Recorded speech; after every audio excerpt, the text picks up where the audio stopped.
Hello दोस्तों।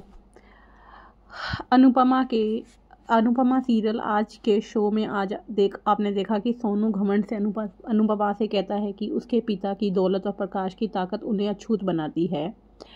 वह मजाक में उसे सब कुछ छोड़कर वापस जाने की सलाह देता है। सोनू के पिछले अपराधों और उसकी हत्या की यादों से परेशान होकर अनुपमा उसे घूरती है और सोनू बेखौफ हंसता है। इस बीच राही डर के मारे कांप उठते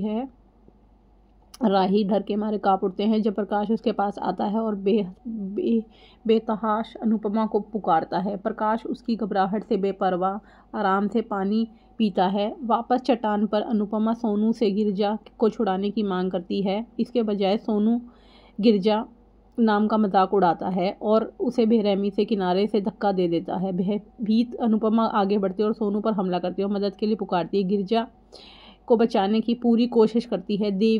देविका घटनास्थल पर पहुंचती है और गिरजा को बचाने के अनुपमा के प्रयासों में शामिल हो जाती है। दूसरी ओर प्रीत अनुपमा को खोजती है जबकि परी भी उसके साथ आ जाती है।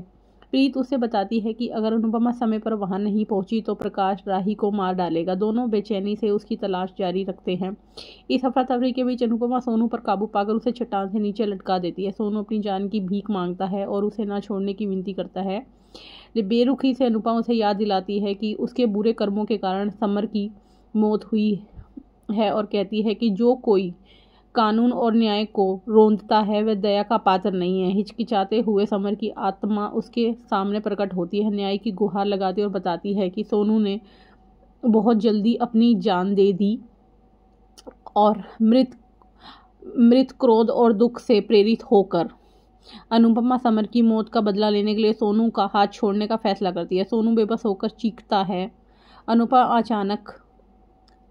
अचानक प्रकाश अनुपमा को फोन करता और धमकी देता है कि अगर सोनू मर गई तो वह राही को मार डालेगा। घबराई हुई अनुपमा राही की जान बचाने के लिए रोती है। प्रकाश बताता है कि राही उसके खिलाफ सबूत इकट्ठा कर रही थी और उसने उसे रंगे हाथों पकड़ लिया। अनुपमा उसे राही को नुकसान न पहुंचाने की सख्त चेतावनी देती है। वह अपने गुस्से के बावजूद सोनू को वापस सुरक्षित जगह पर खींच लेती है। सोनू फिर से अपनी आत्म संतुष्टि में आ जाता है और कहता है कि प्रकाश के साथ रहते हुए उसे कोई छू नहीं सकता। अनुपमा किसी भी कीमत पर राही को बचाने की कसम खाती है। उधर पुलिस को आता देख ईशानी घबरा जाती है और इंस्पेक्टर शाह परिवार को बताता है कि इलाके में चोरियां बढ़ रही है और सबको सतर्क रहने की सलाह देते हैं।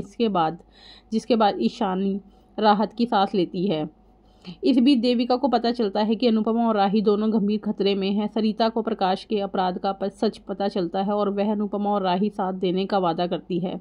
देविका उनकी रक्षा करने के लिए दृढ़ संकल्प होकर पुलिस को शामिल करने से इनकार कर देती है। अनुपमा राही की तलाश में बेचैन है और प्रकाश प्रकट होता है और बेरुखी से उसे बताता है कि राही मर चुकी है। अनुपमा सदमे में और रो पड़ती है, लेकिन प्रकाश हंसकर बताता है कि यह एक क्रूर मजाक था और वह उसे अपने साथ छेड़छाड़ और धमकी देने के लिए गुस्से से डांटती है। तातिया अनुपमा और बाकी औरतों को चेतावनी देती है कि उसने उन्हें प्रकाश के मामलों से दूर रहने को कहा था, लेकिन उन्होंने उसकी बात अनसुनी कर दी। प्रकाश गर्व से कहता है कि अब औरतों को उनकी औकात दिखाने का समय आ गया है। उग्र और दृढ़ निश्चय अनुपमा उसे बर्बाद करने की कसम खाती है।